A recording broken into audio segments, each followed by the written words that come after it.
Guys, I want to thank the sponsors of the podcast. I want to thank GoHunt.com, my friend Cody Nelson, the glassing guru, the optics authority. He's the optics manager at GoHunt.com. If you have any interest in buying optics or have any glassing questions, whether it be tripods, spotting scopes, rifle scopes, range finders, anything to do with glassing, give Cody a call, 702-847-8747. That's extension 2, or you can email him at optics@gohunt.com.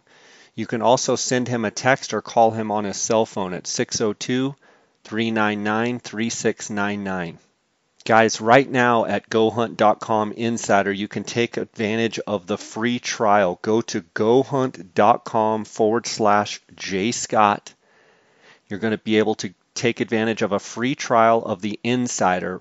GoHunt is always adding more value for their Insider members. They've now added real 3D maps as a part of Insider for no additional cost. What an incredible value. Very soon they're going to have their mobile app up as well.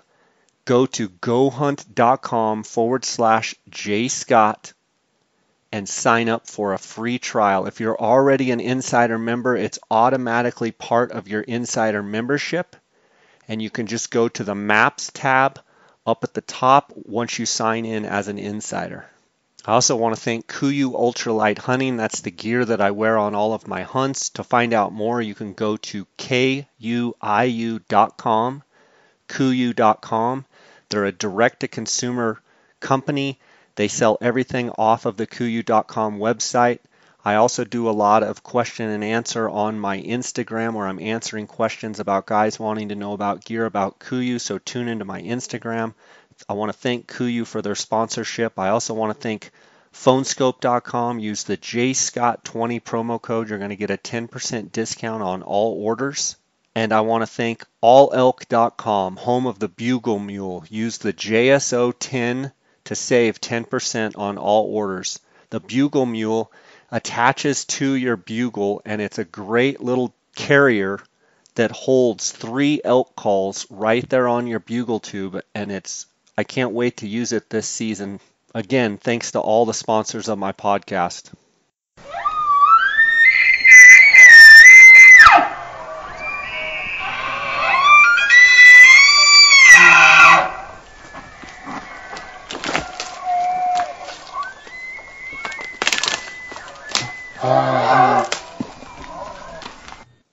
We're going to talk about field judging elk today in this episode, and we're probably not going to be able to cover all of the intricate details of field judging elk, but if you do go to jscottoutdoors.com, you go to my website, on the right-hand side, if you scroll down, you can actually go down to where it says labels, and if you go down to the F's, for field judging elk, there's actually 35 posts that I've done on field judging elk, and there's a lot of videos, there's a lot of pictures, there's a lot of diagrams, and pretty intricate, detailed information on field judging elk. And let's hold up.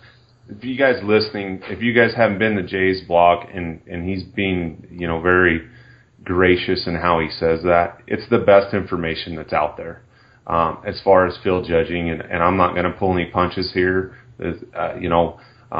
What I know of Jay, and one of the things that everybody talks about that's around me is Jay's field judging with regards to desert bighorn sheep and elk hunting. He provides huge value to anybody that wants to get better. That's one of the things that have always drawn me to you as a person. You got images, you got videos, you got articles that you wrote for Elk Hunter and Western Hunter included in here, but it's the total deal, and it really, if you're wanting to get better at field judging and you need to look at pictures, you need to look at video, you need to, outside of actually doing it and having the experiences of doing it over and over again, this is the best thing to learn for that guy that doesn't, get an archery elk tag every year and doesn't get time to spend in the woods every year. It helps. And I know there's a lot of guys out there, they won't admit it, but there's a lot of guys out there that look at this stuff and Jay gives them value as well. So Well, I appreciate that. One of the things, over the years, I have received a few negative criticisms of someone that only is about score and only is about the numbers. And my response to a lot of that is, well, you really don't know me. What you see on my blog as detailed and as thorough as I try and be, I'm that same way when I've got my own tag or if I'm guiding. But this field judging and scoring stuff basically stemmed from me wanting to learn, and most importantly, in all of my hunting and guiding, I want to be accurate. And I'm not a fan of fish stories. While I like hearing fish stories, I don't like hearing, this fish was, this big and some guy's arms are as wide as, 45-inch trout. I'm one that likes to say, no, it was really 16. It goes the same way into my hunting with the coos deer and the mule deer and the sheep and the elk and such, where, I want to know what that animal scores so that when I'm trying to evaluate for my own tag or for someone that I'm guiding, I can be as close and as accurate as I can. So, am I a numbers guy? Yes. Do I feel that numbers and scoring is that why I hunt? Absolutely not. But I'm of the opinion that I want to be as accurate as possible. I don't want to make mistakes. And do I make mistakes? Every day. Do I misjudge animals? All the time. But I have learned a lot by providing a lot of these resources and diving into the numbers. When Dara and I are looking at an animal, we go back and forth and bounce back and forth with each other. Dara, my guiding partner, and, sometimes he's right, sometimes I'm right. Sometimes we're both wrong. But I feel like as analytical as you can get, it just makes you better. Absolutely, it does. And, anybody that, my thoughts on trophy hunting and admitting that I'm a trophy hunter and that this stuff absolutely makes you better. And anybody that puts in for an antlered species or a horned species, I think you're a trophy hunter. I don't care how you cut it, how you say it. I'm not talking about the trophy hunter that just cuts the head off and leaves all the meat. I'm talking about you desire antlers. You desire horns. To what degree, we can all have arguments on that. And big ones. And big ones. If you have, I always use the analogy, if there's a 30-inch buck, mule deer, and a 2-point standing next to each other, and you elect to shoot the 30-inch buck, you cannot argue that you're not a trophy hunter. To what degree, we can argue all day long. But regardless of that, we're talking about field judging elk and getting better and trying to be as accurate as we can. I think one of the things that that I've really learned from you is in the guiding world is making sure you're credible. And it's one thing. It's disappointing when it's your own hunt. If you misjudge an animal, not because that's the only thing you hunt for, but just because, again, you want to be accurate. It's another. Well, and you're setting a benchmark. It's another, yes. It's another aspect of the score. It's another thing when you do it for a paying client, somebody that's doesn't maybe have the knowledge or the time, and they say, hey, I'd like to kill a 350, or I'd like to kill a 380, or I'd like to kill a 300. You want to do right by them. You want to make sure, you want to feel good that you're doing your job. It's no different than a contractor building a house or whatever else. You just want to make sure you do your job. And one of the things that I've found that it seems like, and we getting a little off topic, but with judging and a lot of people that just clients or even just hunters out there that talk about 400-inch, 370, 380, 350, they really don't realize, and we're going to get into that, about there's only small differences that really add up to those different type of bulls within, measuring a bull. There really only is small differences, and that, you know, I've always been like, oh, why, you know, I don't really have to get my animals scored or whatnot.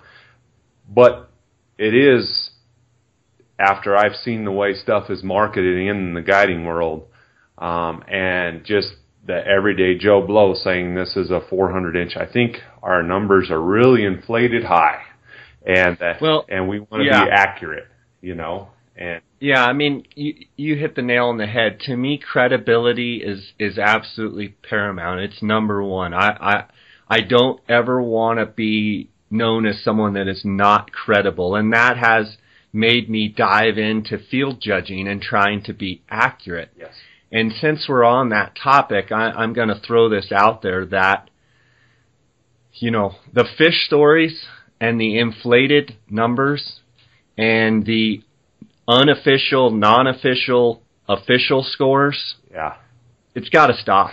I mean, from across all aspects of hunting, in my opinion, there's nothing that makes me more sick than looking at 180-inch deer and having someone write 199 and 2/8 when you know that it's not even close. So, you know, am I calling out the guiding world and industry? Maybe, but the reality is we're all hunters.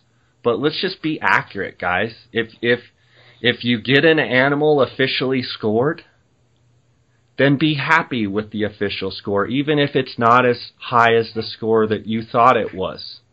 Don't go searching out other official scores and, you know, have it scored 6 or 7 times until you get the score you like. These systems are put in place, Boone and Crockett and Pope and Young and SEI scores, although I think there's a big variance in some of them. If you take your animals to someone and one person always scores your animals, why would you take an animal to someone else just to get a higher score? We're kind of gotten off topic, but the point is credibility, and just whatever it is, call it what it is. And that's what led me to... Do you remember when a 350 bull was cool? You remember that? I do. And it's still big, you know. But I just, you know, if it's 352, it's 352. Don't call it 360. Yeah. If it's 110-inch coos, don't call it 116. Just call it what it is. Yeah. Because we all, as hunters, use these scoring systems, and we see a picture on Facebook or on Instagram, and it says 199, or it says, you know, 404. Well, it would be nice if people were accurate. Then it would be educational to go, oh, that one's 404 and that one's 360. But when some of these photos are off by 20 inches or 30 inches, you know, you're really misleading, and that's the thing. You can't for, you know, taking this into the field judging topic, you can't accurately get better off of field judging or trying to educate yourself off dead photos, because there's too many different lenses, there's too many different angles and body sizes. And so if you're trying to, you know, what you're saying is when somebody puts a photo up there, you know, that says it's a 210-inch buck and it's really, you know, a 185-inch buck, you can't.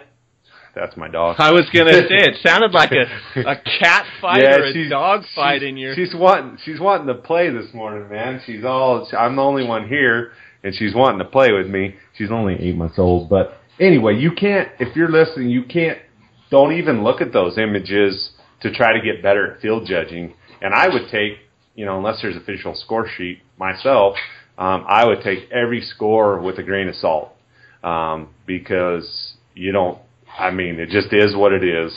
Guides have learned that, you know, to market scores and inflate numbers, and, you know, and you know, that's why a lot of times with exclusive pursuit outfitters, you know, with our marketing stuff, we don't even put scores.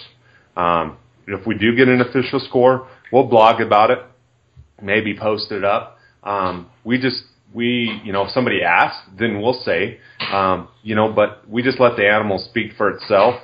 and go from there. But, let's try to get back on field judging, because you and I will ramble about this all day. Yeah. So,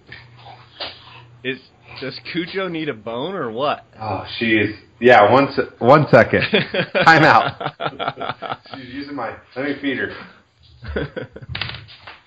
Okay, Craig, so getting into field judging elk, we've already talked about, listeners can go on jscottoutdoors.com, go down to the lower right, click on field judging elk, all 35 posts will come up, and there's a lot of details there. I want to talk about a few things, and one of them is first impressions.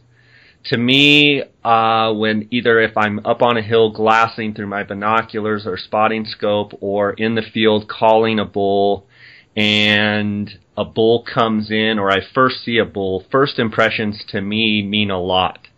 And one of the things that I like to do is I try and take the emotion out of it.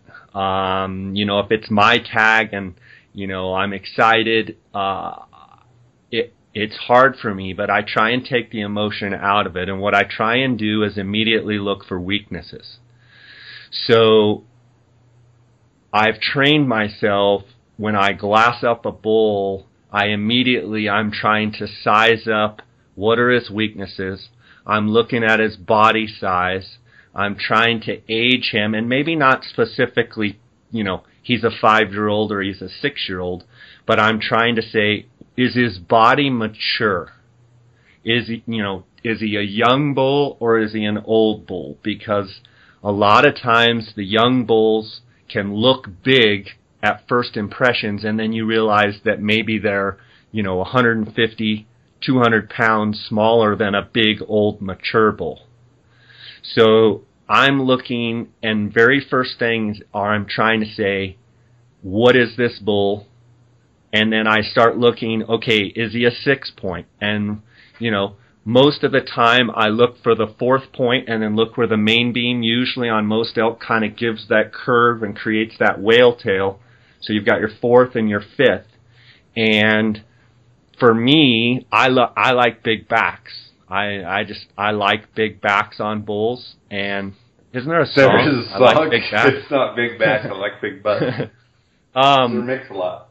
But that's what my first impression is, okay, and then I start trying to categorize the bull. Is this a 300 bull? Is this a 330 bull? Is this a 350 bull?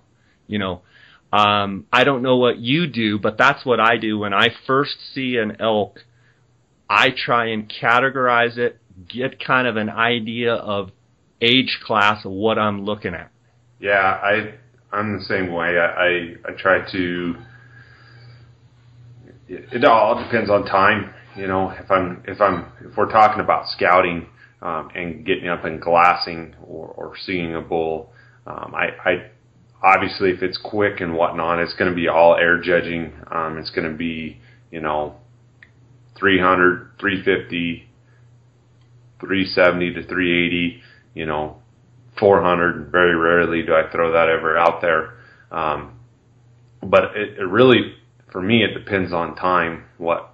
First off, how I'm going to go about breaking down a bull, and if I'm setting up glassing for bulls, and I see something that just sticks out, whether I'm combing and then I catch a bull and he's got some characteristics or his frame. I look at his frame, I guess, width and length of the main beams first, and then I'm attracted to mass. Big back ends always draw my eyes, and it depends on time. If he's something that looks really big that I need to stare at for a little while longer with the glass, then I do.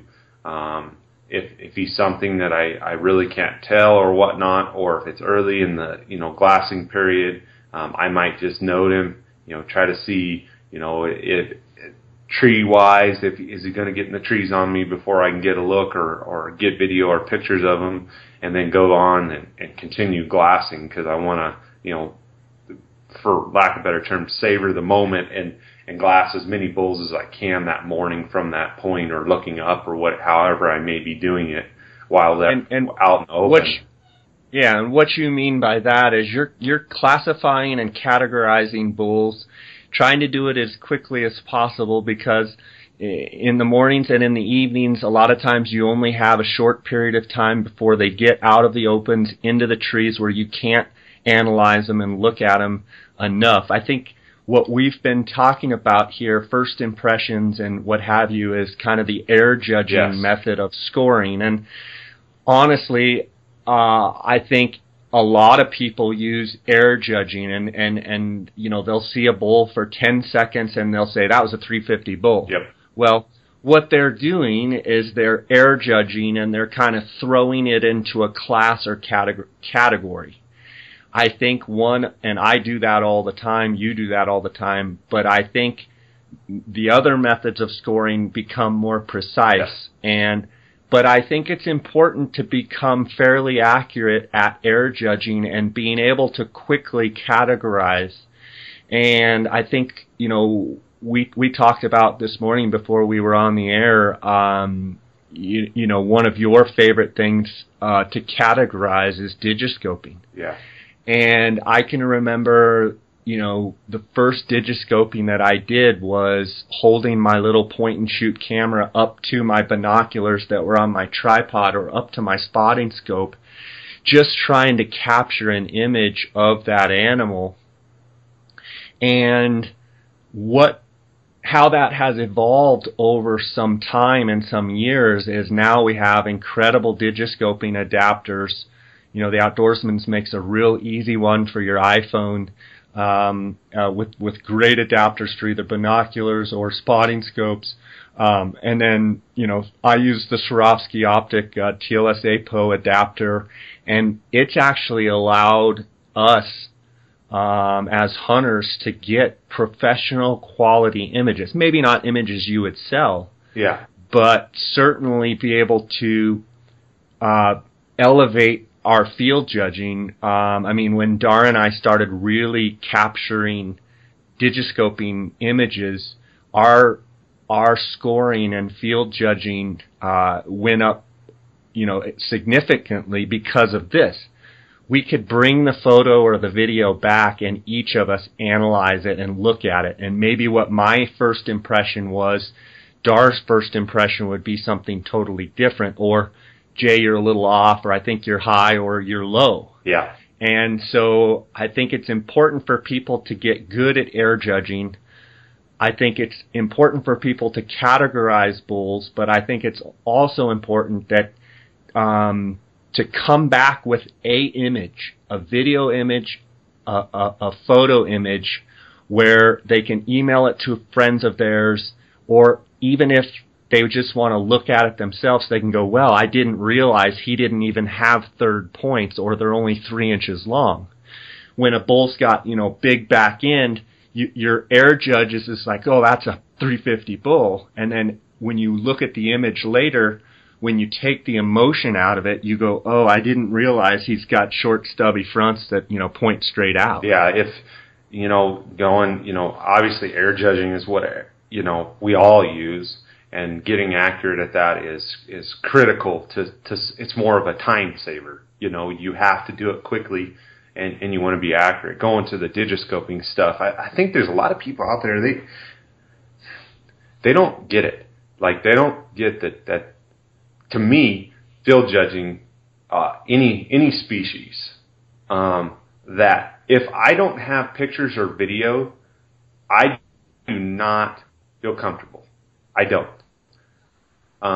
And I do not feel comfortable with everything that I see, because sometimes I get amped up, or a lot of times I'm just going to, you know, when I glass something up, I'm like, oh that's a big son of a gun, you know, and I talk myself down. Same thing you're talking about. You talk yourself down. You start looking at them. Seeing them in the field is number one. But the actual, in my mind, the new number one is seeing them in the field, having video and images to where you can come back out of that environment and you have Google, you have J. Scott Outdoors, you have Orca, you have, you know, all these different, you have all these different images and videos that you can go over, not to mention all your stuff that you have. You have buddies. Be careful who you send it to. but you can really analyze it. And you know, you and I have gone through this where, you know, you either didn't think an animal was that big, or I didn't think an animal impressed us. The one that actually looks at the animal in the field and looks at the video is the one, and has the most experience, is the one that I'm going to lean towards that opinion. Their opinion holding the most weight, because you know, sometimes angles and cameras, and depending on how close you are, how much vignetting's in the image, you know, distance, time of day can really change things. Not as much with elk, but definitely with other species it does. You know. Yeah, and not only that, I mean, you know, body placement. Is the animal, you know, walking away from you? Is he walking towards you? Yes. You know, one of the things that Dara and I like to, you know, ever since we started Digiscoping, even when it was just holding the camera and getting, you know, moving, you know, not very good video, but we would always try and get a image. And we, you know, we'd talk to each other. Did you get it on video? Did you get a picture? Yes, I did. No, I didn't. I mean, just getting some image so you could re-verify what your error judge, what your initial first impression was, is so important. And I think that's, you know, really, really helped me become a better field judger. And I think another thing that's helped me is I love to score animals, or excuse me, score antlers that I find, or I'm constantly, I always have, I don't always, during hunting season when I'm in elk camp or whatever, I usually always have a tape in my pocket. Critics would say, oh, you're all about score. No, I'm all about becoming accurate. Yep. And I like to put a tape on. If I come across an antler, I tape it. Yep. Why? Because I'm training myself to know what a 16-inch brow tine looks like, to know what a 20-inch fourth point looks like, to know what a 52-inch main beam is. And the more antlers that you can put your hands on and score, the better you will become at field judging. I think it's a huge part of my success of being accurate and getting better each day at being accurate is measuring antlers. I mean, there's a lot of people that call out numbers all the time that they don't even know if a 13-inch G1 is good or if a 23-inch G1 is good. You know, and they just air judge and call it out there. I think most of the people that are probably listening, you know, have some sort of sense of what is a good G1 or what is a good G2. What does that area typically holds? I think that's what you're getting at is, and I'm the same way with, you know, I love the tape things. I know Boone and Crockett has. I know they do for antelope. I think they do for elk. They have, you know, the average. In a breakdown, they have the average of a Boone and Crockett entry level animal, what the average time length is, or mass measurements is, and that's a good basis to start from, you know. And speaking of that, Craig, I had done an article for Elk Hunter magazine, and I broke down some average measurements. So they're examples based on a standard 6x6 frame, and you can find this chart on my website on, let's see, July 11th, 2012. There is a chart, and for those of you out there listening, this is based on an average 6x6 frame. A 300 to 310 bull, average inside spread, now this is just a rough kind of chart, 35 inches, main beam length per side 45 inches, mass per side 25 inches, point length per point 13, point length per side 65, gives you a total of a 305 bull. A 320 to 330 bull, inside spread is 37 inches, main beam length per side is 47, mass per side is 27, point length per point 14 inches, point length per side is 70 inches, total 325 bull. Now, one thing that I need to point out is these are just averages. This is just a chart that you could take with you, and if you're looking at a bull and you've scored some elk antlers and you say, oh, he's got like, 14-inch points, you can look down at your chart and say per point length, 14-inch, he's probably in the 325 range. Well, if he has extra short main beams or extra long main beams, or he's heavy or he's thin, maybe it's, one way or another, but this is a good chart to use. And I think by pointing out this chart, one thing I need to mention, in my mind, the most important thing when finding a high-scoring bull is tine length. Mm-hmm. Tine length makes up about 45% of your score. Main beam makes up about 28% of your score, mass 16, and spread is 11. So when I'm field judging an elk and I'm looking for big elk, the first thing that I'm looking for is long points, because very rarely can you have a high-scoring bull that doesn't have long points. There are a few exceptions to the rule, but long points and long main beams usually equal a big bull. Mm-hmm. People talk about a spread of a mule deer or a spread of an elk.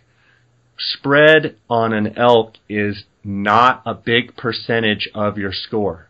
Now, that can be deceiving because you can look at a bull and think he's a 350 bull, and usually a 350 bull, if you're looking at average spread, you're about 38 inches, but let's say he's a 50-inch bull, that's 12 inches, so you're now looking at a 362 bull. So with point length, main beam, mass, and spread, the one thing I will say is you've got to watch those real wide bulls, because they will have your average point length that for a 350 type bull, but you've got to watch those wide bulls, because they can actually jump you into a whole nother category before you even know it. Yeah, my wife loves wide bulls. I'm sitting here looking at this bull that Dar's hunter killed with, speaking of long tines, I think he went 401 gross. That's the typical bull, 6x6, Tim Allen's bull. Yes, Tim Allen's bull. And I'm looking at that bull, and I'm just gonna call out air judging right now. I'm looking at that bull, and when I look at this bull, I do not see 401 air judging. I do not see 401 air judging. I don't know how you, and a lot of guys, I think too, I know for me, I like bulls that turn down on their main beams. And those type of bulls, for me personally, it just depends. If I see a bull like that, if he's 380 and there's a bull that's 400 inches, it depends on what I want to shoot. But a bull that his beams turn down really hard in the back, it's going to be really hard for me personally to pass. So looking at Tim Allen's bull, I look at it just air judging. And by the way, that's on the June 11th or July 11th, 2012 post. For those of you that are listening that want to also log on and check out what Craig's talking about. Go ahead, Craig. Yeah, and you just look at this bull, and his left side turns up, and his right side just is kind of lazy. I call those kind of lazy beams. They don't really do a whole lot. His right side turns down a little bit, but then I'm sure you get to looking at this bull's his fronts, his G1s and G2s, his bez and brows, some people call them. You start adding up the inches. He's not overly wide. He's got a lot of curve to his top end that makes his top end, in my opinion, doesn't really show how big his top end actually is, because it kind of curves in. So the angle, versus a bull that his back end, his points come straight off his horn, they look bigger. His curvature and how it lays in, to me, makes him look deceiving. And it's just, and I was reading this and thinking about this bull and seeing this bull, and when I first air judged him, I was thinking, oh man, that's a 370 bull. you know, and it just goes to show you, you know, I was off by 30 inches, you know. Yeah, and I think even Dar would say, you know, he knew it was a big bull, but one of the things that blew them away was the body size. You know, Dar said it had a giant body, and I think when you're making your first impression, you know, body size, if he's standing in a field with, you know, 5 or 6 other bulls, and he's a Goliath, he's a giant, you know, giant bull, then you have to realize that his antlers are actually going to look smaller on his head than if that was over on the, you know, 5-year-old bull that's a young-bodied, sleek, you know, sleek kind of neck, sleek down, you know, bull kind of starting to get into his, you know, starting into his prime. This set of antlers is going to look gigantic on, you know, a smaller body. I think speaking specifically about Tim Allen's bull, I was not there. I was over in Unit 23. Dar was in Unit 10. You know, the main beams on this bull are dang near 60 inches. Yeah. And that brings up the point of point length is number one. If you take all the big bulls, typically long points is number one, main beams is number two. But if you have extra long main beams, that can throw you off a little bit, or extra short main beams. Big time. Big time. You know, I remember Michael Park's bull that same year in 2009, you know, scored 435, and off of memory, you know, his beams, I want to say, were only 53 inches, 52, 53 inches, but he had tons of point length. Or even like Mike Gallo's giant bull that Jay and Chad and the A3 guys, they're, you know, probably 475 inch bull. I want to say his beams weren't even 50 inches, but he had points galore. Mm-hmm. So long points, and while we're talking about that, extra points. Points in my book when field judging are everything. Point length is the single most important ingredient for a bull to score high. If you have an abnormal point, an extra point, you're just adding inches in your point length category.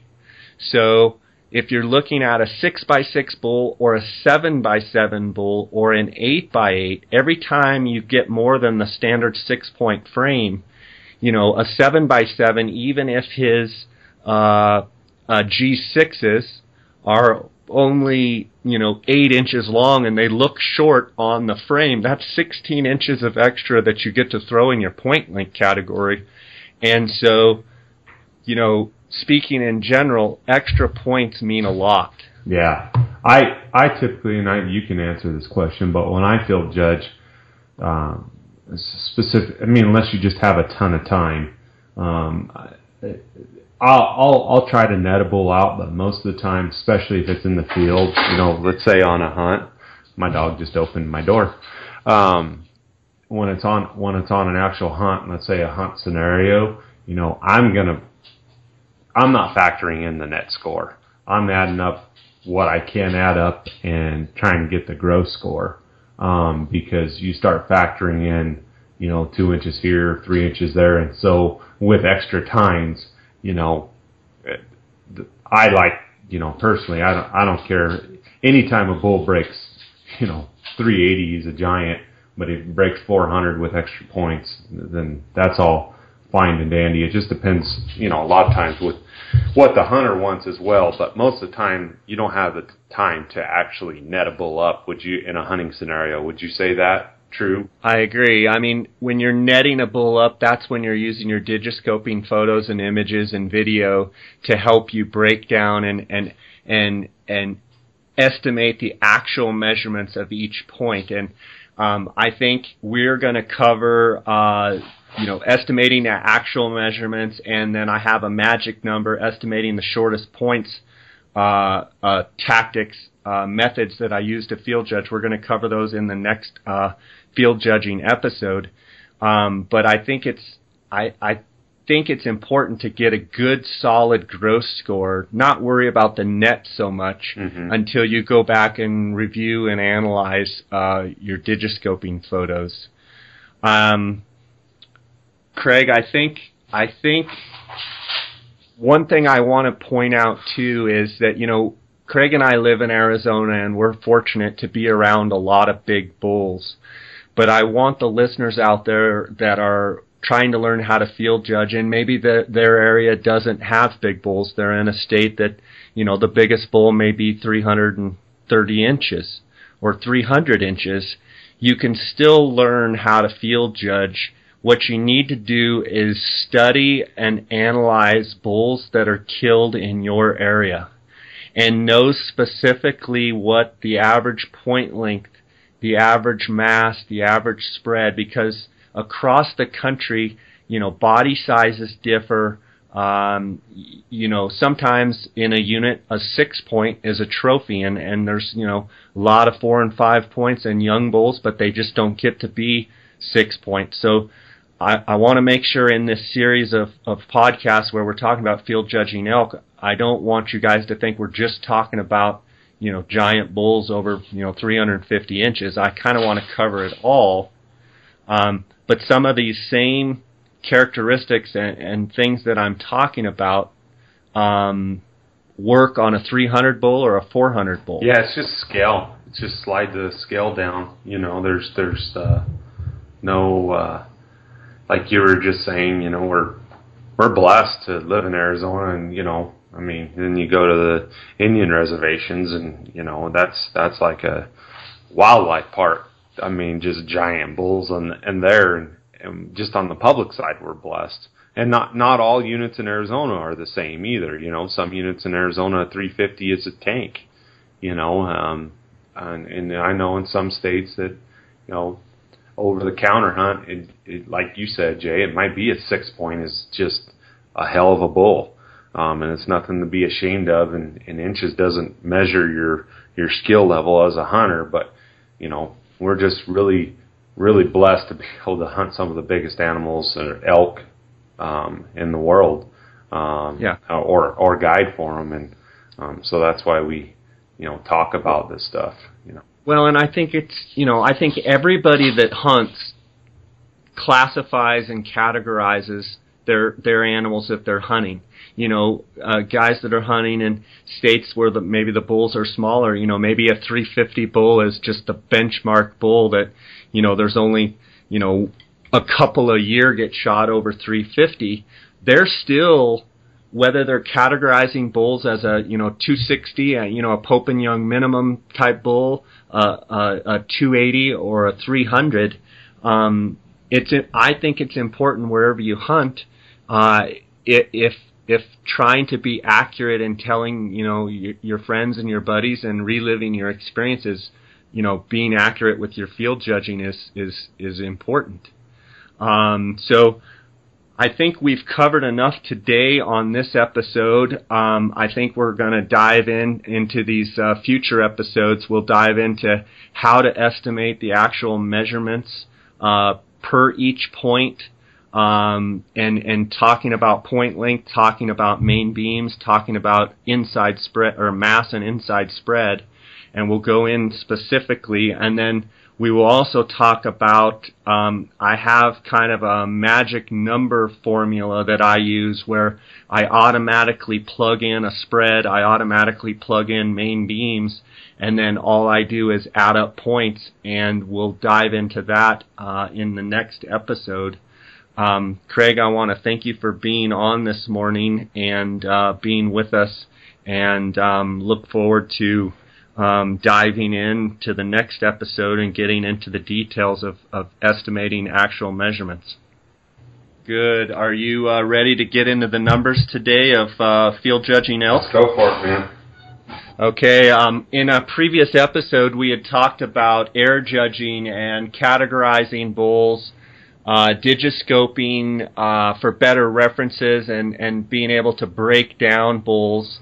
Today we're going to talk about several methods of scoring that I use and that I've used over the years, and each year try and perfect even more, but they've become good tools for me to lean on.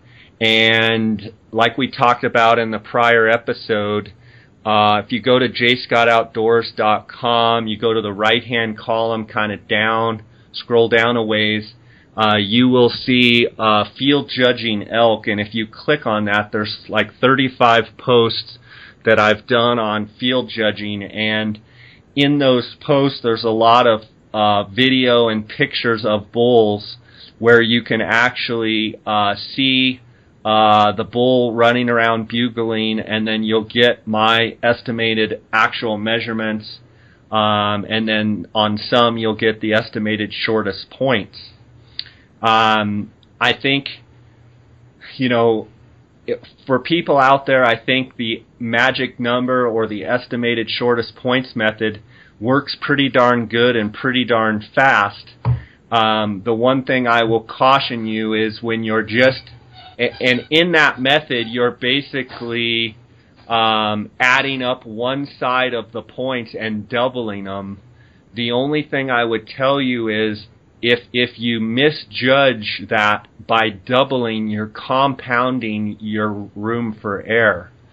So in my mind, the most accurate method of field judging is estimating actual measurements. So when we're talking about measurements, to rehearse, you actually remember that there's 4 categories of score in the Boone and Crockett scoring system. That's time, length, main beam, mass, and spread. Like we talked about in the prior episode, field judging elk and scoring elk, the most important aspect of a bull's score, percentage-wise, is time length. Second is main beam, third mass, and fourth is spread. So if someone tells you, oh man, that bull was wide, well, that's only part of the story. But if someone comes back and tells you, man, the points on that bull were unbelievable and he had incredible main beams, then that is definitely a bull that you want to go check out. Let's dive right into estimating actual measurements, Craig.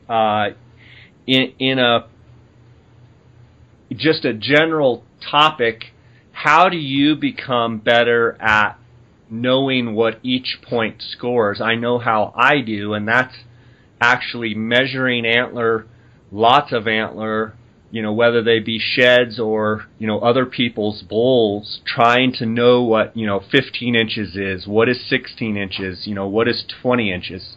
Is that the same for you? Yeah, it's actually seeing them, whether it be a shed, whether it be a set of antlers from the taxidermist or that I have,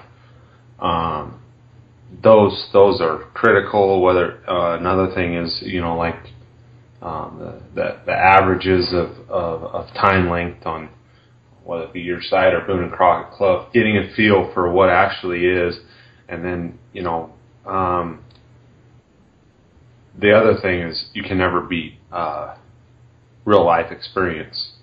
Even if it's I encourage, and a lot of people, this is going to sound weird, but I encourage you, if you watch a bull fall that you maybe have seen, to go and touch it, congratulate the other hunter that took it, and just to get that experience. Because with the way draws are and everything, I think a lot of guys, to be accurate with their field judging, to be really accurate, you have to do it a lot.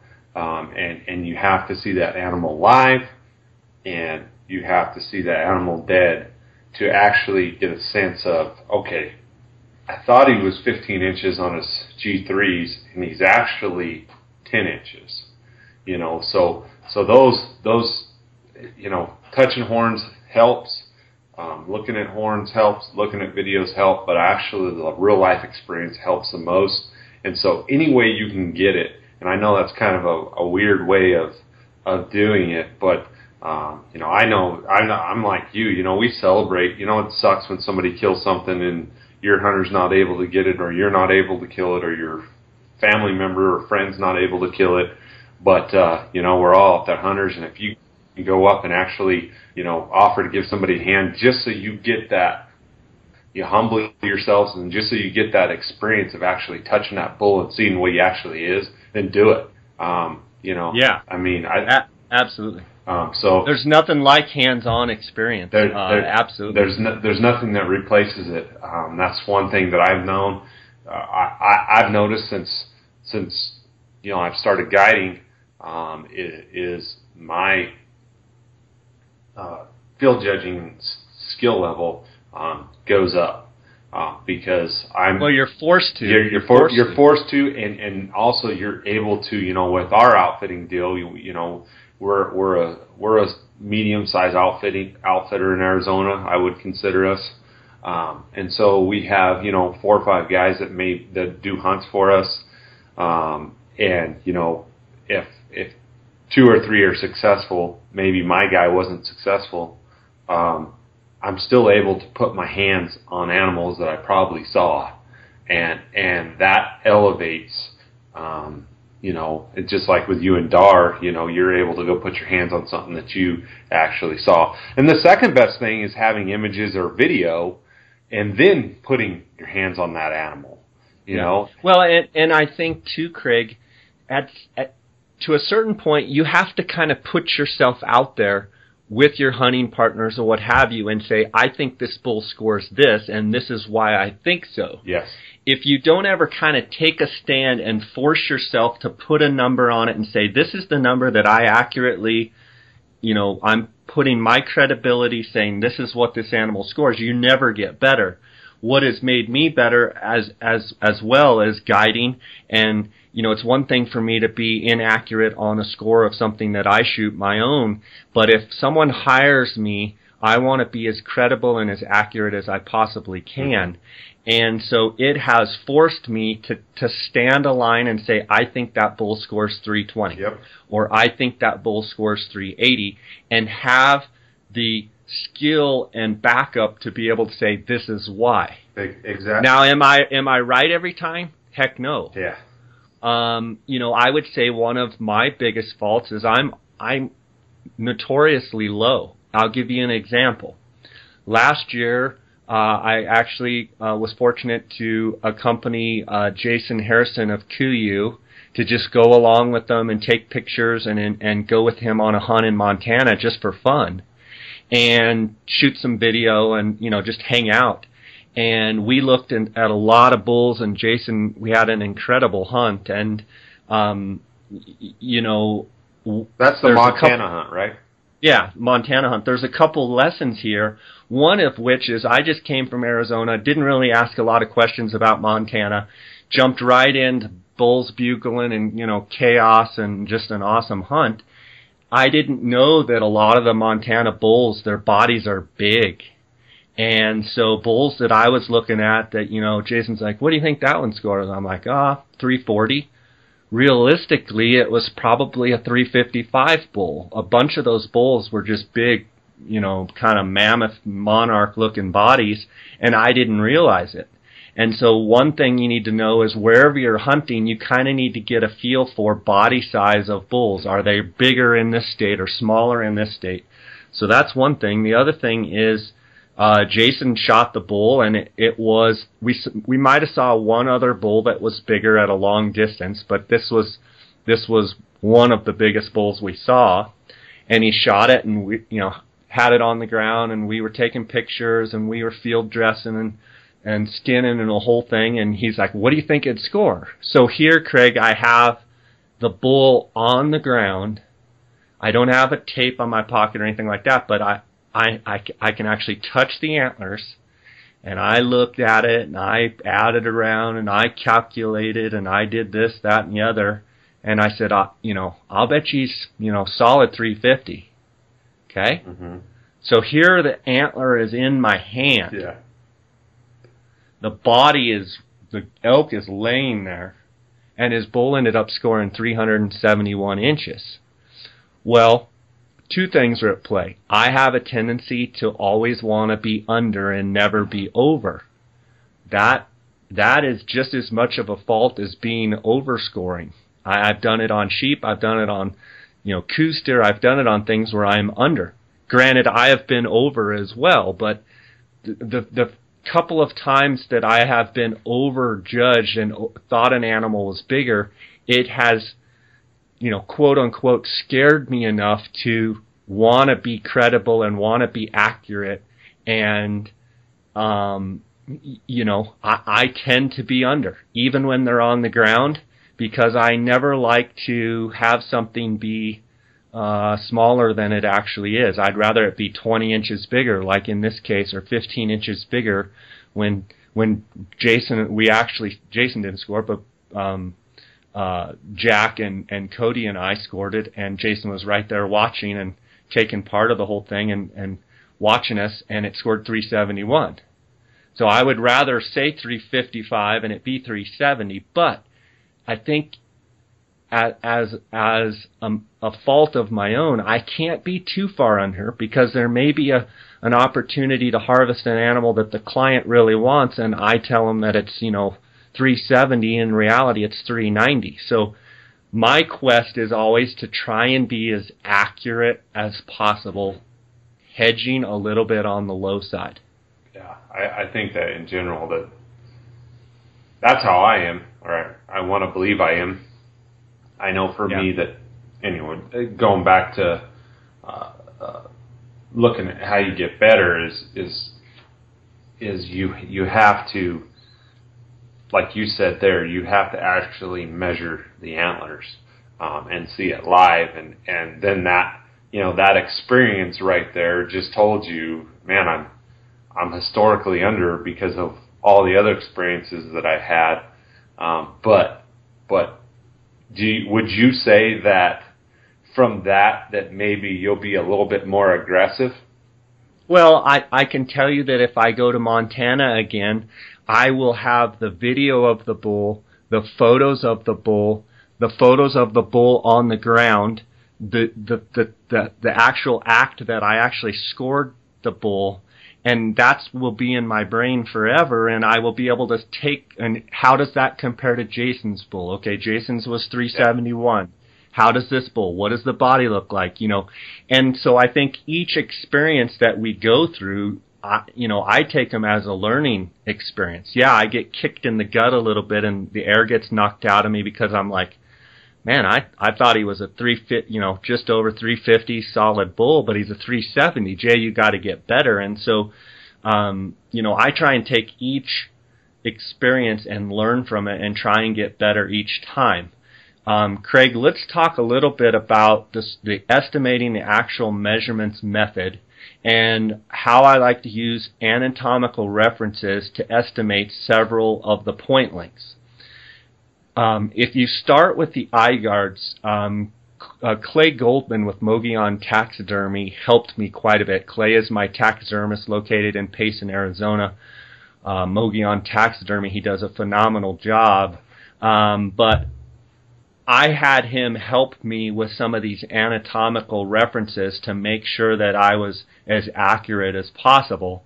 And when I'm looking at eye guards, from the tip of the nose to the burr, Clay measured a bunch of different bulls, and I've done the same thing. And typically, it's between 15 and 16 inches. So when you're trying to measure the first and second points, and sometimes the thirds you can place in there, you can use from a mature bull elk, from the tip of his nose to where the burr, which is where the antler starts on the front part, so running, if you were to put a tape on the top of his nose and run it up to the burr, that's generally between 15 and 16 inches. Another interesting anatomical feature is from the tip of the nose to the beginning of the eye socket is typically 12 to 13 inches. So when a bull is turned broadside, a lot of times you will look and see how those eye guards, they don't parallel the nose, but you can a lot of times take that distance from the tip of the nose to the burr, being 15 to 16, and then extrapolate it up and measure those eye guards. One thing I will say about eye guards and points in general is short points that look short and points that look straight are short. Points that have a lot of belly and a lot of curve, you get extra inches. Anytime on the first, second, thirds, you've got a lot of belly and a lot of curvature, that ruler's going to stretch. So, you know, a lot of guys will look at a bull and see, you know, the eye guards point straight out. Watch those hard because straight points are usually short. Now, do you think that you use the term stretch because on bulls with bellied or curved tines, specifically on the front end, because the perception of the distance that horn goes from a straight point basically ends at the curve where it starts curving, and a lot of guys well, that's a great point, Craig. You need to make sure that the straight part of the eye guard is a good, 14 inches and then bellies up. I have seen bulls that curve right away, and it's a little bit deceiving. So you need a lot of straight, and then you need a lot of curve. And if those eye guards, the 1-2s, if they go out, say, a good 14, 15 inches and then start curving, when they start curving, from the straight point to where it curves to the tip, I mean, you could pick up another 4, 5, 6 inches on the curve.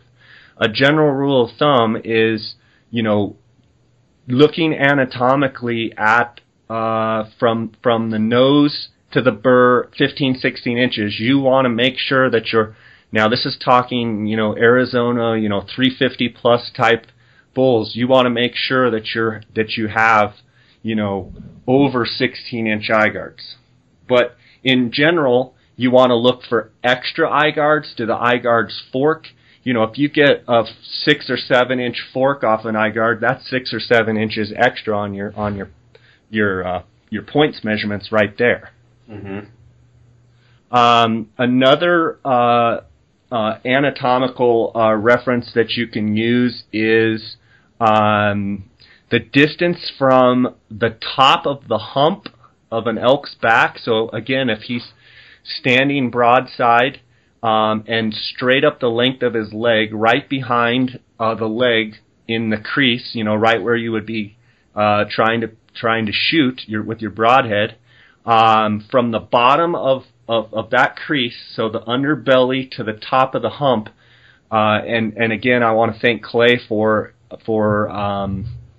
also giving me these measurements and re-solidifying what I think, and it's about 30 inches. So an interesting thing with that measurement of 30 inches is if you take that measurement, when you're trying to measure the fourth points, I like when fourth points are, 20 inches long. You can try and, when that bull's standing broadside, you can take that, when you're looking at that fourth point, take the distance from the tip to where it hits the base of the main beam and put that in the hump. And if it is, 8 or 10 inches shy of the length of that hump, you're looking at a 20-inch fourth point. And just to clarify with everybody listening and with you, the only way you're able to do these basically measurements from the body comparing to the horn is to have images or video, correct, Jay? Yeah, I mean, this is something that I've come up with over time, and I've used other resources that have come up with, and Dara and I have gone over, and Clay and I have gone over, and trial and error, and actually measuring anatomical features and keeping track of this. But yes, if you digiscoped your bull and you are able to go back and analytically break down on your computer screen or on your phone or whatever you can use some of these anatomical features to help estimate. Yes. Now, it's something, another tool to use. Exactly. It's not a like I said with the Montana bull, a giant body throws your scale off. The distance may be 33 inches, or a small body, it may be 28. So it's just something to use to calculate and try and get better. Another thing you can use with the 30 inches is when you're measuring your main beams. A 50-inch main beam typically is going to have from the burr to the fourth point.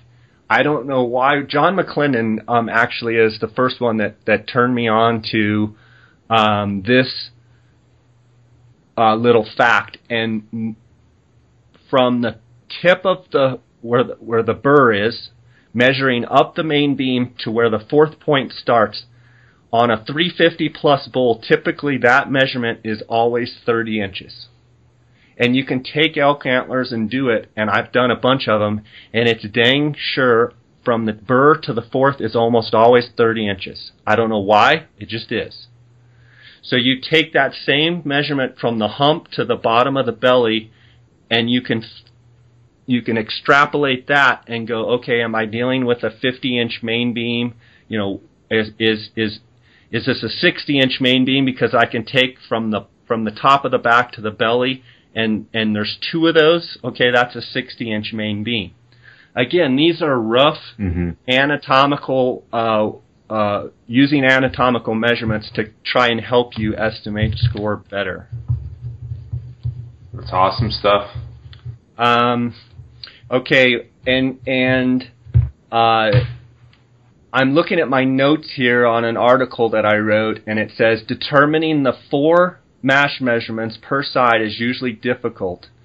So I use a little rule of thumb. If the rack doesn't look heavy and has a thin appearance, I attribute 27 inches of mass per side, or 54 inches total. If a bull looks real heavy and solid, then I estimate about 30 inches of mass per side.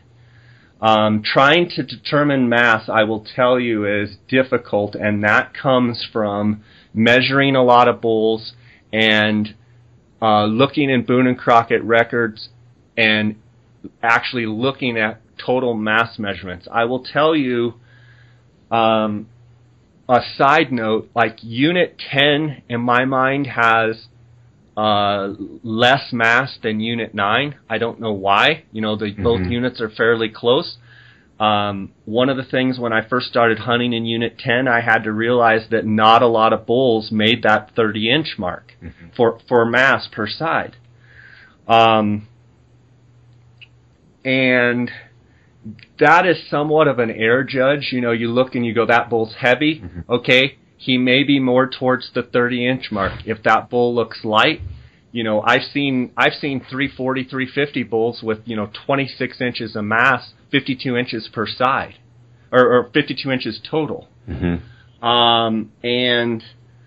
that can throw off your field judging. So that is where knowing what your animals in your unit, what the average mass is, that's where that can really play in and be important. One of the biggest things that I've noticed just with one mass measurement, and I've just grown to learn it over the last, over the last 3 or 4 years, and really paid attention to it. Bulls at G1, their G1s and G2s come off almost at the exact same point, can blow up on their bottom circumference measurement. And it's very hard to notice that or to be aware of it. But if you see a bull that is G1 and G2 come out from almost the same point, more than likely his first mass measurement is going to be a lot bigger than average. Okay, and so Craig, what you're specifically talking about there is a great point. And, part of becoming a great field judger is you really need to understand the scoring of an elk. So real fast, I'm going to go through that, and then I'm going to come back to your point of webbing. And webbing is huge with mass. And you bring up a good point. Anytime you have your first and second points that are close together, you a lot of times will have like an extra, 2.5, 3 inches of webbing. But I guess I got ahead of myself. When you're estimating actual measurements, you're estimating basically your point length, which usually is your G1, 2, 3, 4, and 5 on a typical 6x6 bull. Then you're estimating the main beam length, which is from the burr to the tip of the elk antler, then the mass, and then the width. So your spread, and that gives you your measurements for an elk antler. More importantly, you need to actually look at the Boone and Crockett score sheet and see where they're taking the actual measurements. One thing that people need to understand, and I see this mistake made a lot, is people take your first circumference measurement at the burr of the elk antler, and that is not correct. What Craig is talking about is you always take the mass measurements between the 1-2, the 2-3, the 3-4, and the 4-5. And you only get 4, no matter if he's a 6, 7, or 8, 9, or 10 point. Right, and I've seen people, shoot a 7x7 and give themselves 5 mass measurements a side. You only get 4 per side, even if he's a 7, 8, or 9 point. So, going back to your point of webbing, what Craig is talking about is it's very deceiving, but if you ever get to look at an elk real close, and if his G1 and G2, which is where you take your first circumference measurement, if those points are close together, a lot of times what you're going to have is what's called webbing. And that webbing is where the first point hits the main beam and it rolls around into the second point. If they're close enough together, that is going to be almost, it's hard to describe. It's going to be, it's actually going to make the main beam swell. So you're not actually measuring like you would around the main beam. Because they're so close together, you get a swelling or a webbing there. And a lot of times, you can go from having a 9-inch a G1 measurement to having a 11-inch G1 measurement just because of the webbing. Mm-hmm. Yeah, no, and you can't. And the reason why I pointed that out is because typically on the other mass measurements, and I've done this, you can see the mass there a lot of times because it's exposed on the curve. You can see it. And I've been surprised on bulls. I got a bull that I found sheds of that's 393, with a 40-inch inside spread credit. And that bull has huge mass in the back. He reminds me of the bull that somebody found the pickup head of in Unit 10, the club bull that has the club. He's a lot like that bull. But the one thing he doesn't have, and I believe he's only got 28 inches of mass. And if you look at him, he's actually more massive than the bull than the club bull. If you look at him, you think the bull's going to have over 30 inches of mass, but his G1 and G2s are separated, and he loses a couple inches there.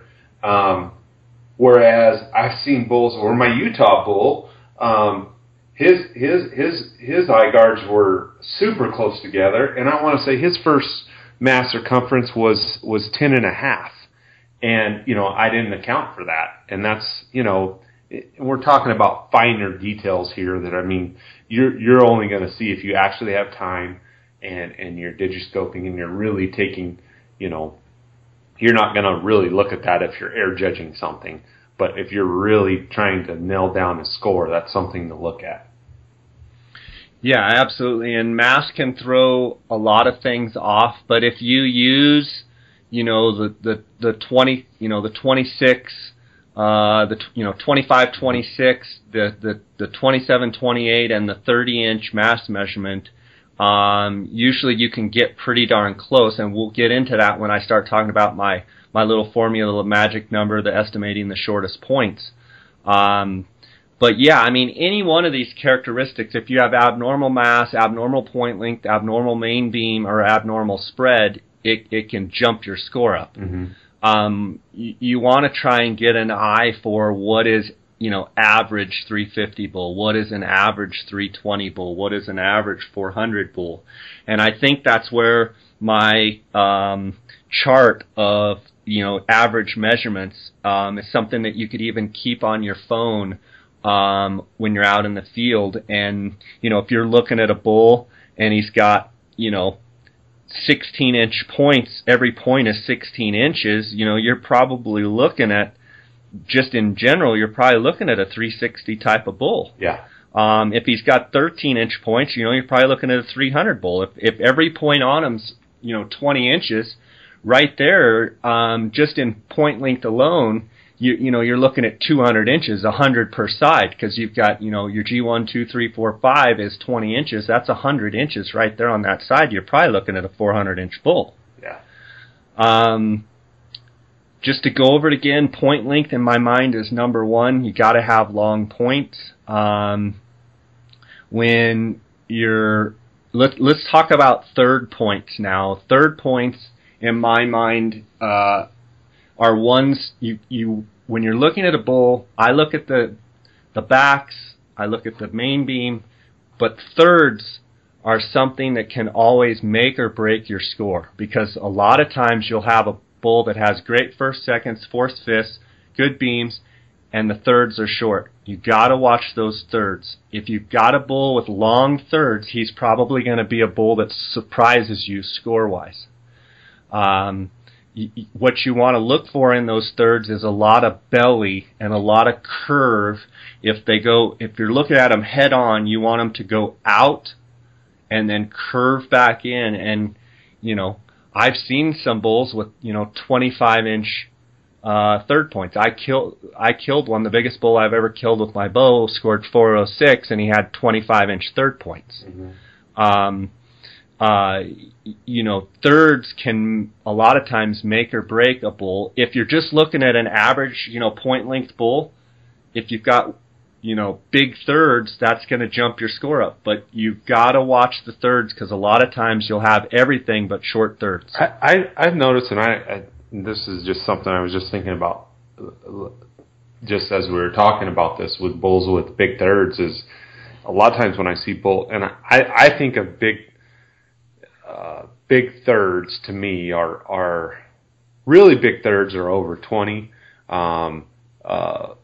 Above average thirds are definitely are over 15 to me. But when I think of bulls that have big thirds, like we're talking 20 plus, those bulls with just those giant thirds, it seems like to me, and this is just throwing this out there, that they usually have pretty solid G1s and G2s for whatever reason. Do you notice that? I agree. If a bull has long thirds, typically their 1, 2, 3s are all pretty good and pretty long. I've seen bulls with, pretty good fronts but short thirds, but in general, you make a good point.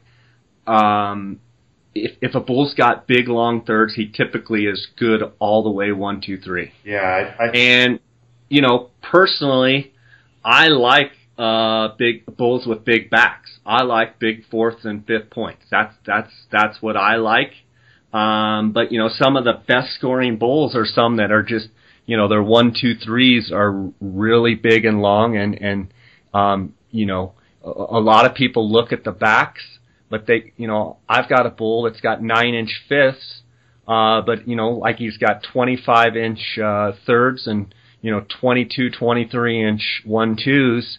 And he scores 406. He was droughted. It was a drought bull that had I want to say 15-inch fourths and 9-inch fifths, but he's all fronts. He actually has an extra eye guard too. I've done some stupid things with bulls with big fronts. I have a tendency to severely underjudge them, and I'm talking about when I get a bull that I consider is kind of lopsided, where you're talking with, 5 to, 10-inch fifths, and maybe, 16-inch sword tying. but then his fronts are, 20 and maybe 20 or 25 on his thirds. And I have a tendency to, and I've learned this, and I've really, especially when I was younger, I gravitated, because I like back ends too, and width, and I gravitate toward that, and I tend to, if I'm completely real here, I tend to overjudge that and look at that. And I think a lot of people look at what they want to look at or what they like, and then they don't look at the, for me, when I'm looking at, I've learned that I have to look, if I see a bull with big fronts, I really have to look him over, because a lot of times I will look over a bull like that, and he may just have, he could be 25, 25, and 25, and then have 16 and 10, and that's a big bull, Yeah, and I think, Craig, you make a great point. I think, when I'm making my first impressions and looking at a bull, I'm looking for weaknesses. But I'm also, on the other hand, I'm looking for something that's abnormal, and it's like, wow, he's got huge fronts, but he peters out in the back. Well, you have to kind of add all that in together, because it's just as if, he has big backs and short fronts. You take the weaknesses, but you also look at, he's got some abnormal greatness up front. That can weigh in just as much as having big giant backs. Yeah, no, definitely. And then in Arizona, when you throw in, you and I, we've been talking about a couple bulls, and we've shared pictures of the same bull that's got giant fronts and weak backs, and we're not going to mention any places where he's at, but those are the type of bulls, in my mind, on a good year like this year, they can really round out and gain some significant inches. If their back catches up, or even just becomes average, just becomes a 350 type bull back in, if he's got abnormally large fronts, those are the you gotta watch those bulls with big fronts, because on a year like this where you've got optimum feed conditions, the backs are usually going to finish up. Sometimes genetically they just don't have big backs, but that one bull you're talking about in particular, you got to watch a bull like that, because on a good year like this, he could finish out his back end and be a true giant. Yes. I think everybody has their own different bulls that they like, but to be a good high-scoring bull, you got to have long points. We've talked about that a million times, but I think it's important to note you have to have long points and a long main beam. When I'm using an anatomical reference to judge the main beam, okay, if from the top of the hump that we've talked about on a bull's shoulder to his hoof, and Clay has really helped me out to verify my measurements, but 58 to 60 inches, okay? Okay. So when a bull's head is down feeding, I'm going to read this off my notes here. I determine whether the main beam is higher or lower than the hump on his back above his shoulder. The distance from the top of his shoulder, hump down, his front leg to the hoof is generally 58 to 60 inches. Depending on the maturity of the bull, if the tip of the main beam comes to the top of the hump, then the beam is probably around 50 inches. Now, what you have to remember is that distance of, 12 to or 15 to 16 inches from the tip of the nose to the burr. So picture the bull's head is down. Obviously, you have to add that measurement in, because he's not setting his actual burr of his antler on the ground. Does that make sense? Yes, it does. Okay. If the tip of the main beam comes to the top of the hump, then the beam is probably around 50 inches. If it's shorter or longer than the hump of the back, I add or subtract accordingly. Now that is just a general rule of thumb. I also use my chart when I've kind of air judged and categorized the bull. I can use my chart here for main beams, which you guys can find on my website. But, for a 340 to 350 bull, he's going to have a 38-inch inside spread, a 50-inch main beam, 29 inches of mass, 15-inch point lengths. Total point length per side, 75 inches, puts him at a 345, 346 type of bull.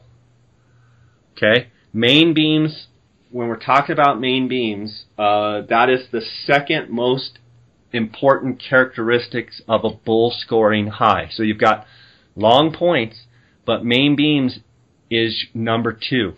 One of the things you need to look at is the shortest distance between 2 points is a straight line. If your main beam looks really straight, he's going to be a short main beam. If his beams from his 4th point going back to his 5th, if they dip way down, or if they dip down and then curve back up, if you see a lot of curvature on the main beam, it's going to be longer than you think. I think you can measure a lot of antlers and get kind of a feel for a 50 or 52 inch main beam, and then when you're field judging in the field, you'll be able to say, oh, that's a 55, or oh, that's a 48. But a straight looking main beam, just like a straight looking point, is short. So anytime you see a short or a straight looking 4th, short looking 3rd, or straight looking 3rd, it's going to be a short point. Same with the main beam. Gotcha. I'm main beams to me, and this is just me personally, I don't know about you, but to me they're the hardest measurement to get. As far as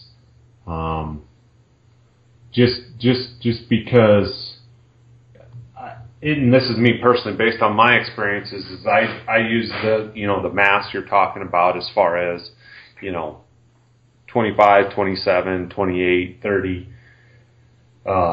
Obviously, you can miss a little bit there and not hurt too much of your score. The time length to me, because you have basically you have, if it's a 6 point, you have 5 on each side to kind of compare. You know what I mean? The main beam to me, for me personally, is what either, if the bull's got a big body, if he's got a small body, if he's got curve, if he bellows out, to me is where I screw up the most. That's just me personally. And so I really scrutinize my main beam lengths, and I really want to look at, like you're saying, I was just looking at some of your images. I was looking at the bull, the club bull that's was posted June 29th, 2012, Field Judging Elk and Scoring Elk, Antlers 3. The G5 bull. Yeah, the G5 bull, sorry. You got a picture of him with his head down, and I used that real quick, and I came up with a 56-inch main beam.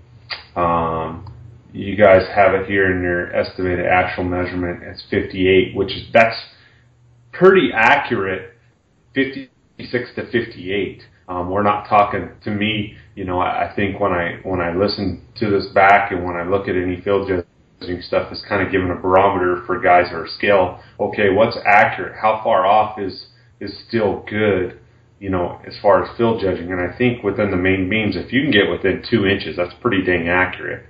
Yeah, and I think another important thing is, on these big bulls, if you're basically just using the benchmark of 50, anything over that is a bonus. Yes, you may end up scoring the bull low, but don't say it's 58 if you really think it's 53 or how hard is it, Jay, to really? I've found one shed antler that's 60.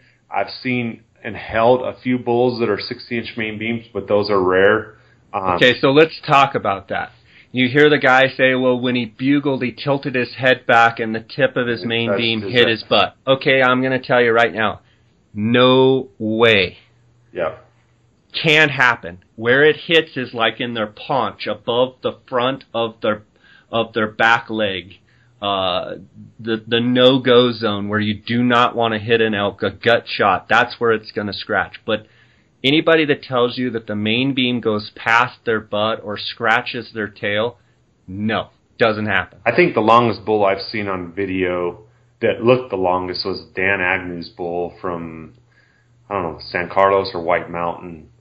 Yeah, and those were long. That was a beautiful 6 those were point. like, I want to say it's like 64. Yeah, I got a bull that's 63. I got shed horns. One side of it that's 63, and it is abnormally long. I mean, it's just ridiculous, and you just see those. You know. And I will tell you that I don't care if it's a 430-inch bull, the number 60 on estimating beams never comes out of my mouth, ever. Yeah. I mean, I'm scared to go 50. I go 55. Yeah, I mean, so that's a good rule of thumb that, you know, if it's a super long-looking main beam, use 55, and if it's a couple inches longer, great. But in all the elk antlers that I've scored, very rarely do they ever get 60 inches, and quite honestly, they very rarely get over 56. Uh-huh. I mean, it's so, you know, using on your high end of 55, you know, that's a pretty good, that will keep you in the ballpark, and if they end up being a little bit longer, so be it. So now that we've, you know, taken the myth of, you know, them scratching their, you know, their butt. Now keep in mind, I am not saying that an elk cannot do it. They can tilt their head way, way back, not in the bugling position, but way back, and, you know, tilt their body around and scratch their butt. They can absolutely do it. But in the bugling pose, when you hear, broadside. he was bugling and he was broadside and he's, you know, scratching his butt, it ain't happening. Yeah, no, you hear that a lot. That's the giant fish story. Yeah, I think for me, one hard part is spread. I think, you know, you take Michael Park's 435-inch bull that, you know, he shot in 2009 with me. What would you just guess his width is? You know, when I look at him, I would have probably guessed him at 40, but I want to say he's probably, 37? He's 34.5 inches wide. So it's super, super deceiving. And, you know, the biggest bull I've ever killed is 45 inches wide, and to me that's super wide. Now, I know there's bulls that are 50 inches wide, but the thing that I can tell people out there is, you know, generally 350 bulls in Arizona are gonna be in that, you know, I'm gonna say in that 36 to 40 range. Yeah. Yep. To me, if a bull, I shouldn't say I never. And we're talking inside the crest. Inside spread. That's which where is you get the score from, not the outside. Or right. Inside spread is generally or between the fourth point. So say between the fourth or between the fourth and fifth, that's generally where you get your spread credit. And the inside spread credit is the only thing that matters in the Boone and Crockett scoring system. Anatomically, if a bull is looking at you, I'm going to read off my notes. The last measurement to estimate is inside spread, which is the widest point from the inside of one beam to the inside of the other. I often use two anatomical references. First, the distance from ear tip to ear tip, which is generally 21 to 22 inches. And second, the actual ear length itself, which is 7.5 inches.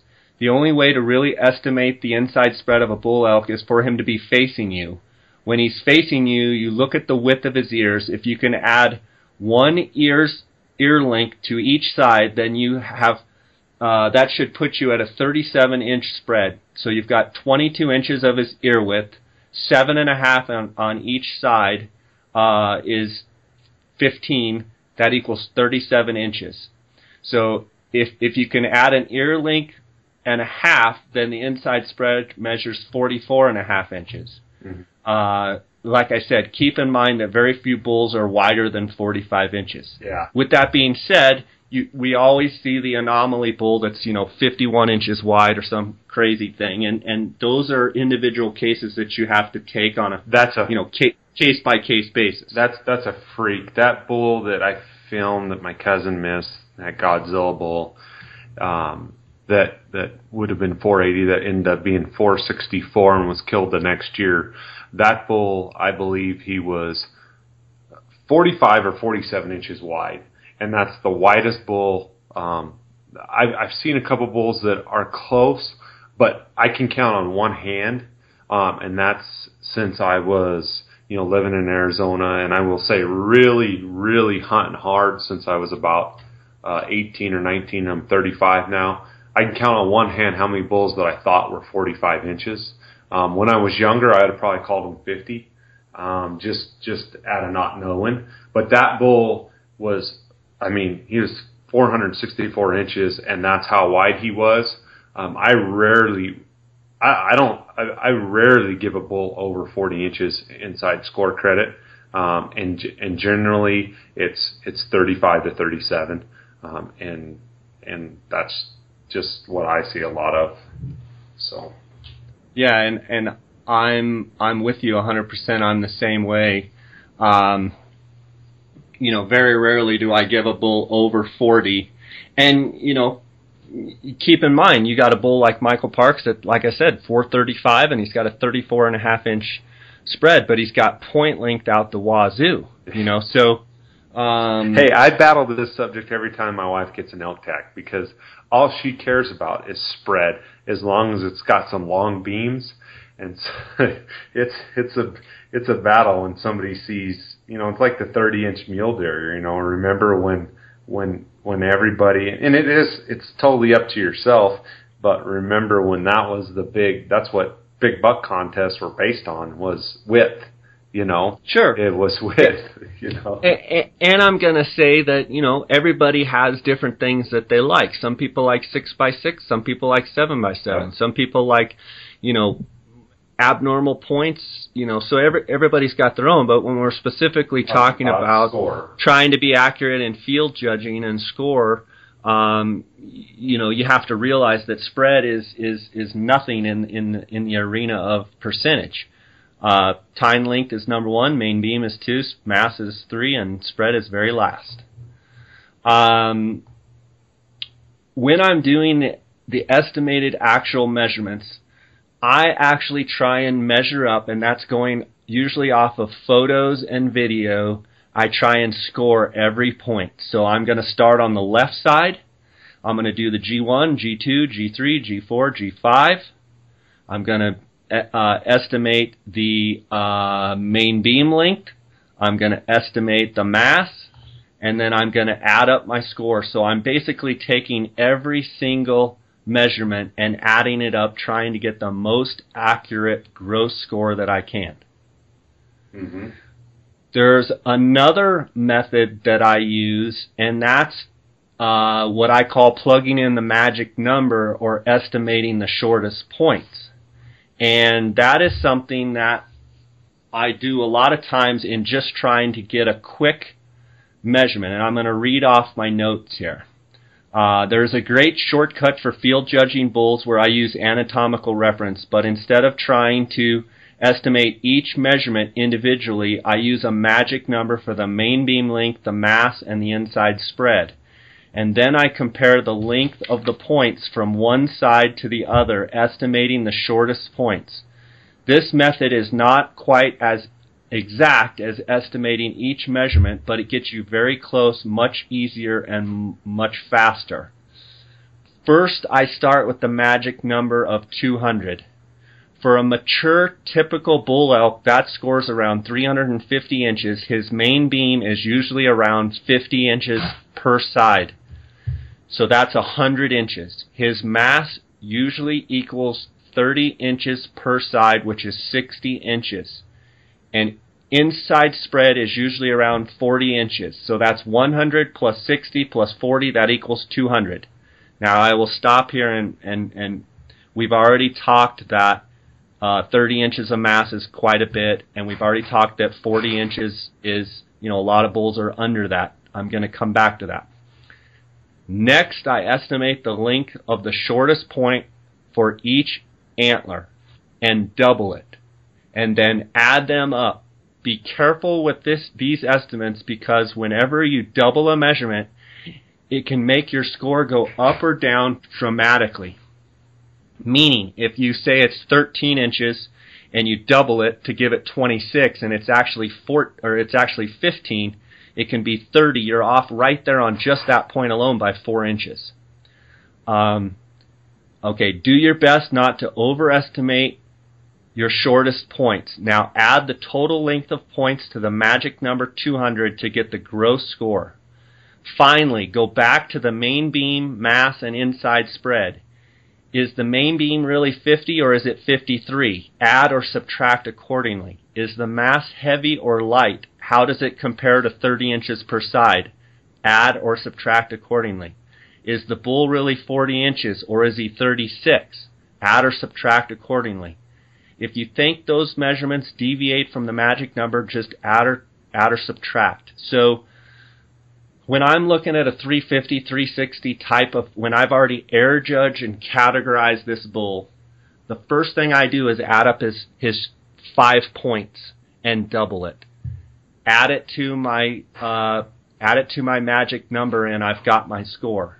So, for instance, if I look at a bull and he's got 16, 18, 20, 20, and 17, that's 91 doubled is 182. I add the 182 to my 200, and I'm looking at a 382 bull.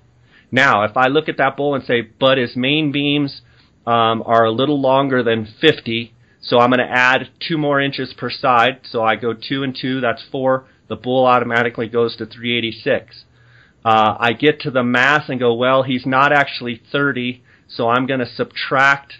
He's only 29 per side. I'll subtract 2 off my score. If the spread is not 40, he says only 36, I subtract 4, and that gets me to my score of 384 gross. Does that make sense to you, Craig? It absolutely makes sense.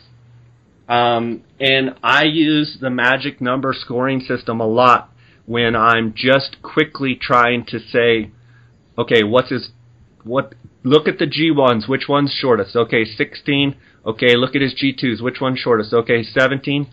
And then when you add up the shortest points, you are going to get pretty darn close to what the bull's score is, and that's the quickest way to accurately add up a bull. Yep, I agree.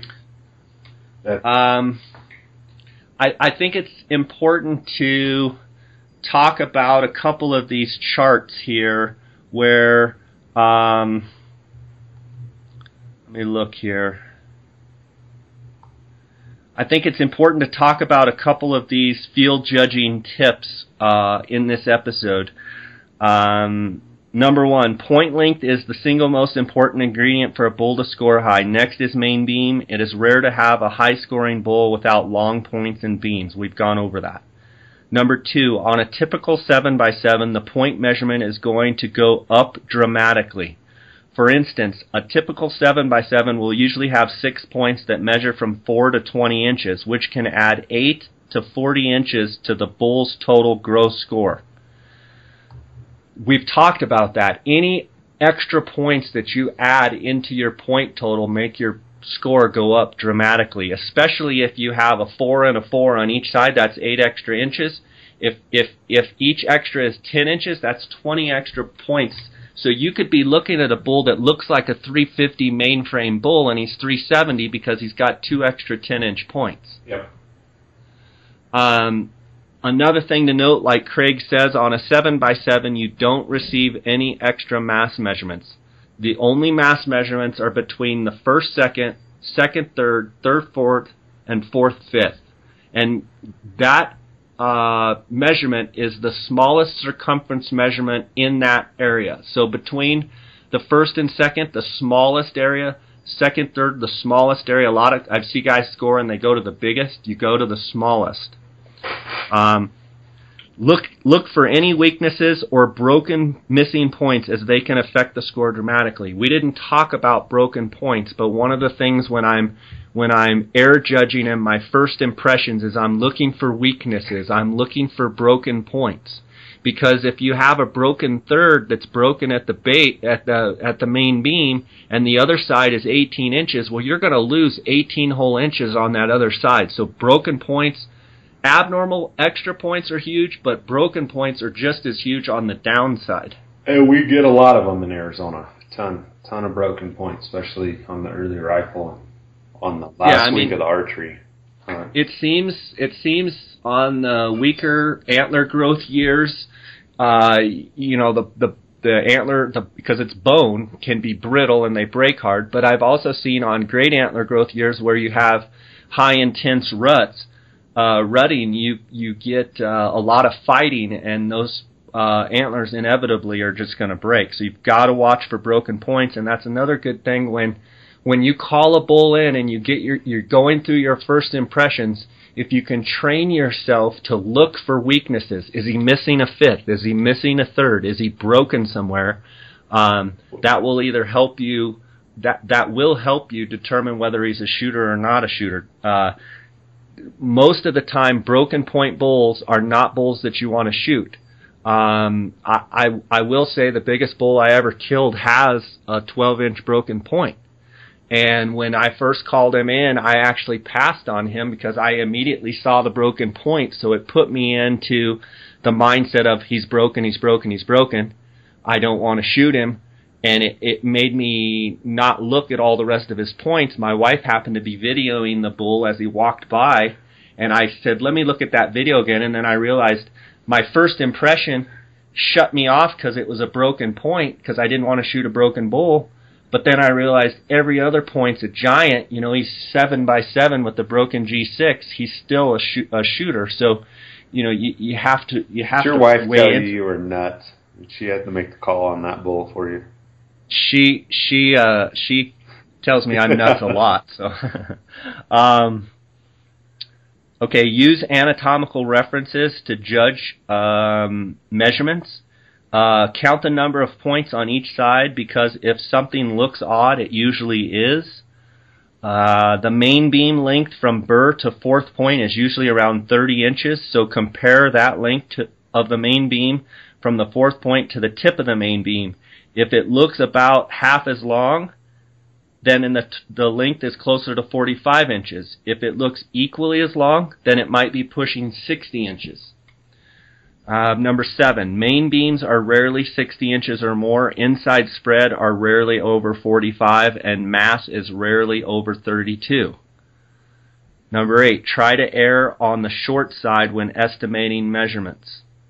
It's real easy to think they're longer than they are, and when you start, given an 18-inch G1 and it's really 15, and you extrapolate that number, 2, 3, 4, 5 up the side, and you're off on the first one, you can get way off quick. Look for good spacing between the points. I think this one is huge. When you're looking at the main beam, a bull, if his points are all real compact and tight together on the actual spacing of the main beam, that's a good indication that your beam is going to be short. I think it's important to look for those bulls that have a good distance between their second and their third and their fourth, and their fourth and their fifth, because and especially those bulls that have a good distance between third and fourth and fifth. If you can get good distance on those two measurements, you're typically going to have a lot longer main beam. If points look close together, the beams are probably not as long as you think. That's the end of number 9. And number 10, if a beam or point looks straight, then it will be shorter than you think. Look for lots of belly or curve in the points and the main beam. Curve means greater length. I think we talked about that, but going back, anytime a bull's looking at you and it goes, say as seconds or thirds, they go out and then they go up, you're going to be looking at a long point. So I think curves too, as well as on the main beams. When those bulls, I think bulls have longer main beams than what you think on bulls that flare out excessively in the back, where it's a curve, but it's not a curve against your kind of the parallel lines of how you see the beam structure. But if you look at a bull from the front and he's got a lot of flare out in the back, you guys have a picture of a bull, and I'm just scrolling through the website here. I think Dar videoed this bull in water. Tim Allen's bull. That bull, well, he kind of curves in, and you don't. you don't necessarily see, especially on his left side, it's a straight beam, but the beam kind of bellies in, versus just staying straight. So I think that's another thing to look at with beams is what is their horn structure when you look at them head on? Do they just go straight back, or do they curl in, or do they curl out? Versus just from the side angle, looking at the curvature is how it curves there as well. So yeah, I mean, I think that's a great point. If any abnormality, if it curves out, if it curves in, if it curves down, if it curves up, you're going to add distance. You're going to add length. If it just is a real pretty looking beam that just goes back, it's probably not as long as you think. But in points or in the main beam, anything that's abnormal, that's bending out, bending down, bending up, a lot of times you're going to get longer. Now, I will say, after the 5th points, when a beam tips up, I found those tipped up beams to be shorter than bulls that tip way down. So sometimes you've got to watch that bend up, because it can be deceiving. To me, bending up in the back, to me, sometimes is shorter than bending either normal or down. Down is best, and down and out is best. You get a lot of flare, and that's where you get inches. So, Craig, do you think there's anything there that we did not cover? I mean, we could go on and on. I think extra points, non-typical bulls, extra thirds, extra fourths, split brow tines. Those are all things to be looking for to add inches to your score. I guess, I think we pretty much covered it. I think the thing is that I always catch myself, and for you guys that are listening, is what system are you going to use, and when are you going to be able to use it? Just speaking out loud for myself is, if you want to be as field judge as accurate as possible, the best way is to be able to video and digiscope a bull, see him in the field and out of the field.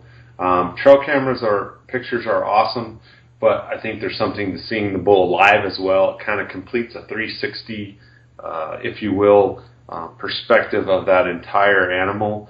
A lot of situations that you're going to be in as far as hunting type situations, especially if you're archery hunting and you haven't located the bull that you want to hunt, hand-to-hand type, for lack of better terms, combat, so to speak, you're going to have to air judge a bull and make a split-second decision, and that's going to take some experience.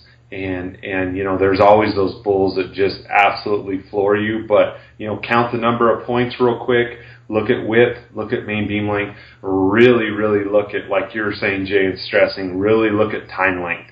Don't just get caught up on the width, and you really have to look at tine length right away. So yeah, and with tine length being the number one most important thing in a high scoring bull, it's everything. And so you're missing points, that's a huge deduct. You got to really watch that. I will say the biggest bulls I've ever seen, most of the time they're pretty impressive and wowing. Handfuls of bulls that I've shot over 400 or seen or guided over 400. Most of the time, from the initial impression and look, they look giant. They look huge. There's everything about them is big. So just the air judge and first impressions is huge, but it's kind of like a big brown trout. I mean, the big ones look big. The big elk look big.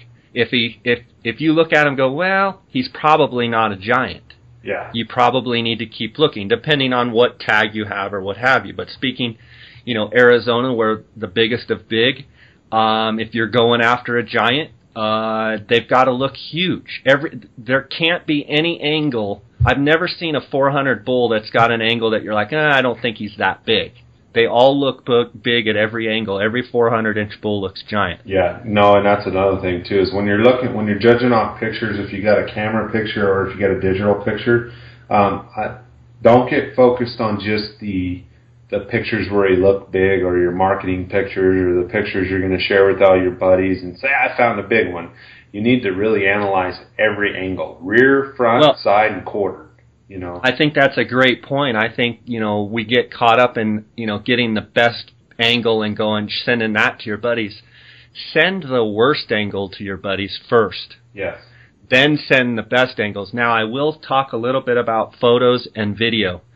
Dara and I feel very strongly that video is way better than photos. Yes. Photos can be very deceiving. Video catches all angles, catches movement, brings in anatomical features, brings in body size.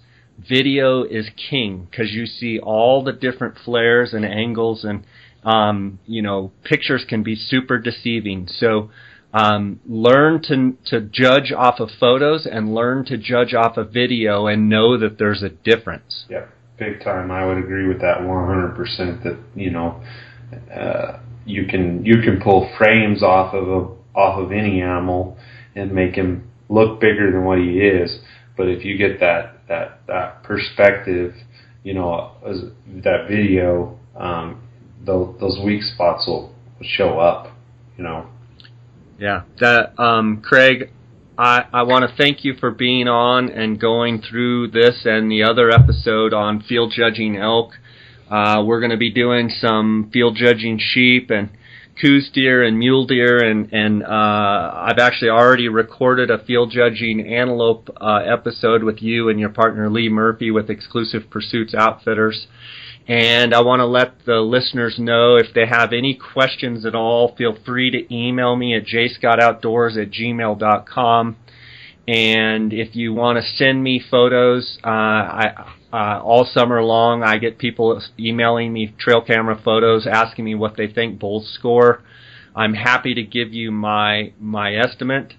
So feel free to do that. Want to encourage you guys to try and up your game and trying to learn as much as you can about field judging whatever animal you're hunting, and to try and push yourself and stretch yourself to become to me, field judging is becoming a better hunter. I believe that field judging is a skill just as much as you should go work out and do sit-ups and push-ups. You should be working on your field judging.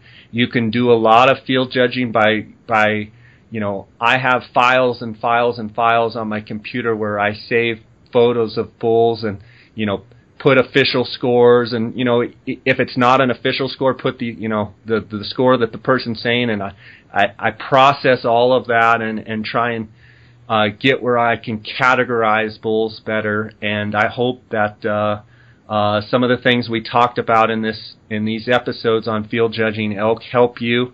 And Craig, do you have anything to add? No, man. I just would stress about the digiscoping stuff, that everybody. I mean, my dad's even got a smartphone, so I don't want an excuse of why those cameras in the smartphones have the memory, have the capability. Get yourself, with that outdoors adapter. Get yourself an adapter. And even if it's a minute or two, take the time. And another thing too, just off field judging with that, is you're able to keep track of that bull as well and go back and say, yeah, that is him. He does have a kicker off of his here, because your memory will deceive you.